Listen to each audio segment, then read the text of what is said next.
naman, meron tayong Mitsubishi Mirage G4. So, papalitan natin yung stock light niya ng LED. Yan. So, pagka tatanggalin mo siya, eto. Yan, teka, para makita. Yan, bubunutin lang to. Yan, kita ba? Yan.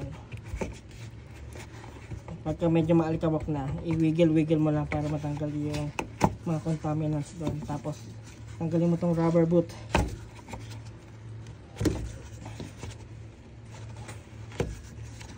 Ingatan mo lang to kasi ito yung napupunit. Ito yung may direct contact sa valve na pag nainitan, lumulutong. So tanggalin ko muna para hindi mapunit.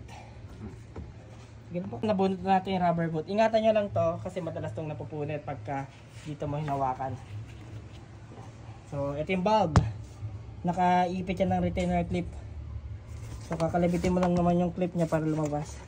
Yan, ito pakita natin clip. Yan, yung may alambre. Pagka tinanggal mo yan, isilin mo lang. Yan, tatanggal yung clip. At yung clip, ayun yung valve. Yan, kuha mo na yung original valve mo, sir. Ito yung wattage nya, yung specs ng valve, nandyan. Ito yung napili ni sir, H4, knob sight, N39 series. Pagka kakabit naman siya, tatanggalin mo muna tong rubber socket na. Sir, nakabit ko na yung socket niya sa loob. Yan yung itim doon sa kabitan niya. So pagkakabit mo, tutusok mo lang naman siya dyan.